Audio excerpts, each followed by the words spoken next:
여러분 안녕하십니까? 여수 MBC 뉴스데스크입니다. 지난 25일 이후 코로나19 추가 감염이 없었던 여수에서 어제와 오늘 추가 확진자가 다시 발생했습니다. 여수시에 따르면 어제 추가 확정 판정을 받은 확진자는 여수 198번 확진자의 가족으로 어린 자녀가 확진되자 격리병상에 함께 입원해 있다가 감염돼 이동 동선은 없는 것으로 알려졌습니다.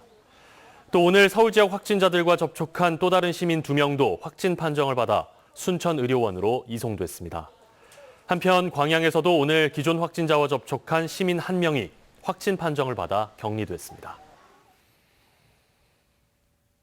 순천에서 코로나19 백신 접종을 마친 요양보호사가 확진 판정을 받았습니다. 이 요양보호사와 함께 식사를 한 가족과 지인 2명도 확진 판정을 받았는데요. 방역당국은 해당 요양보호사가 백신 접종을 마친 만큼 추가 감염의 가능성은 낮은 것으로 보고 있습니다. 한편 자가격리 중이던 또 다른 순천 시민 2명도 해제 전 검사에서 확진 판정을 받아 순천에서는 이번 주말 모두 5명의 코로나19 확진자가 발생했습니다. 순천의 한 요양보호사가 코로나19 백신 접종 이후 확진 판정을 받은 이번 사례에 대해 방역당국이 조사에 들어갔습니다. 이 요양보호사는 지난 18일 백신 2차 접종을 받았고 28일 바이러스 감염 증상이 나타나 진단검사를 받은 것으로 알려졌습니다. 중앙방역대책본부는 이 요양보호사의 돌파 감염 여부를 조사하고 있다고 밝혔습니다. 돌파 감염은 백신 2차 접종 14일 이후 확진 판정을 받은 경우를 의미하며 지금까지 국내에서는 4명이 돌파 감염에 해당하는 것으로 집계됐습니다. 순천시가 사회적 거리 두기를 내일부터 완화하기로 했습니다. 순천시는 코로나19가 어느 정도 진정세에 접어든 것으로 판단된다며 내일 새벽 0시부터 다음 달 13일까지 2주 동안 개편된 사회적 거리 두기 1단계를 시행한다고 밝혔습니다. 여수시와 광양시 역시 사회적 거리 두기 개편안 1단계를 기존보다 다소 완화해 2주 동안 연장 시행하기로 했습니다. 이에 따라 전남 동부 3개 시에서 사적 모임은 6명까지 가능하고 유흥시설 4종과 노래 연습장 등의 영업시간은 밤 11시에서 자정으로 기존보다 1시간 연장됩니다. 국민의힘이 새 지도부 선출을 위한 합동연설회를 가장 먼저 호남에서 열었습니다. 호남의 지지를 끌어내는 동시에 중도층의 표심을 모으기 위한 전략으로 보입니다. 윤근수 기자입니다. 국민의힘 당원 가운데 호남 지역 당원은 불과 0.8%. 그래도 당대표와 최고위원을 뽑는 선거를 앞두고 가장 먼저 호남으로 달려왔습니다. 이른바 호남 동행 전략의 연장입니다. 우리가 잘하면 얼마든지 민심이 바뀔 수 있다는 것을 현장에서 다시 한번 확인할 수가 있었습니다. 당대표 후보들은 상대적으로 취약한 호남과 청년층에 대한 정책들을 쏟아냈습니다. 돌풍의 주역인 이준석 후보는 젊은 세대의 역할을 강조했습니다. 촛불로 거리를 메웠던 세대는 그들을 배신한 문재인 정부와 이제 최전선에서 맞서 싸우고 있습니다. 중진 출신의 후보들은 경험과 경륜을 앞세워서 이준석 후보와 차별화를 시도했습니다. 당을 알고 조직을 알고 그리고 정치를 알고 그리고 선거를 하는 이런 분들이 저는 당을 맡아서 일을 해야지 국회 경험도 없고 큰 선거에서 이겨본 경험도 없으며 자신의 선거에서도 패배한 원외 당대표가 대선이라는 이 큰 선거를 이길 수 있겠습니까? 대선 승리를 위한 통합도 공통적인 화두였습니다. 2022년 국민의힘 대통령실에 저 나경원이 야권 대통합, 야권 단일 후보로 반드시 만들어내겠습니다. 우리 국민들이 잘 먹고 우리 국민들이 잘 사는 그리고 통합의 정치를 조경태가 펼쳐 나가겠다는 것을 여러분께 약속드립니다.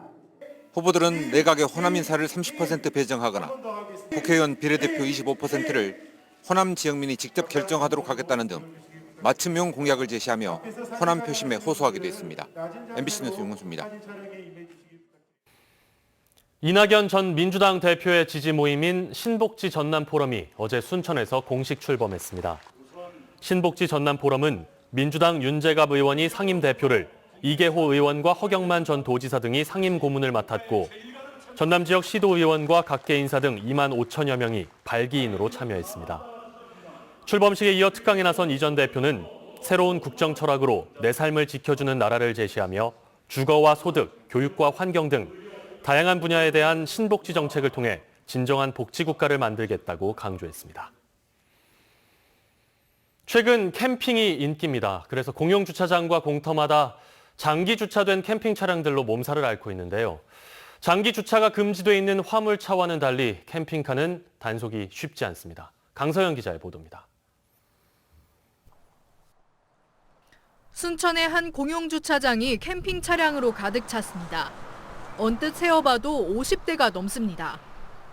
보시는 것처럼 수십 대가 넘는 캠핑 차량들이 늘어서면서 공영주차장은 마치 캠핑카 전시장을 방불케 하고 있습니다. 주차장을 캠핑카가 차지하다 보니 일반 승용차들은 비좁은 공간에 어렵게 주차를 하고 있습니다. 모든 시민들이 자유롭게 쓸 수 있도록 만들어 놓은 공용주차장을 무색해합니다. 외지 사람도 오고 하는데 주차하기가 좀 번거로운데 개인이 그 캠핑카 주차장을 쓰는 거는 조금 잘못된 거라고 생각은 하죠. 광양시 마동의 한 근린공원도 사정은 마찬가지입니다. 장기 주차를 단속하고 있다는 지자체 현수막을 비웃기라도 하듯 캠핑카들이 주차장 한편을 점령하고 있습니다.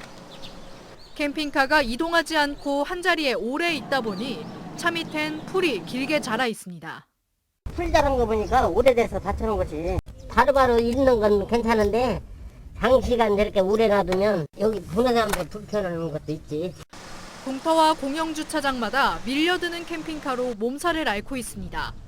부피가 큰 캠핑카는 아파트에 주차하기 어렵다 보니 요금을 받지 않는 공영주차장이나 공터로 모여들고 있는 겁니다. 한 2년 전인가 됐는데 사람들이 이게 저처럼 되다 보니까 이제 한 명씩 늘어난 것 같은데. 주차하신 이유가 따로 있으실까요? 아파트에서도 주차하지 말한 것도 있고. 그나마 올해 초 법이 개정돼 캠핑 차량은 등록 당시 지정된 개인 차고지에만 주차하도록 방침이 바뀌었지만 법 개정 이전에 등록된 차량은 적용되지 않아 단속도 쉽지 않은 상황입니다. 지자체들도 해결 방안을 고심하고 있습니다. 수학적으로 지금 구분되어 있어가지고 분류되어 있어가지고 강제적으로 저희가 견인을 할 수는 없고 지자체가 어떻게 하는지 저희가 이번에 그 주차 수거 실태 조사 이걸 하고 있거든요. 캠핑 문화가 빠르게 확산되는 만큼 관련 제도와 시설도 시급히 보완돼야 한다는 목소리가 커지고 있습니다. MBC 뉴스 강서영입니다. 여순 사건의 진상 규명을 위한 특별법 제정이 계속 늦어지고 있는 가운데 유족들의 나이를 감안할 때 조속히 특별법이 제정돼야 한다는 지적이 잇따르고 있습니다. 여순 사건 특별법이 지난달 22일 국회 행정안전위원회 법안 소위의 심사를 통과하면서 이번 회기내 입법 가능성이 높아졌지만 유족들은 올해 안에 특별법이 제정되지 않으면 무산될 것을 우려하고 있습니다.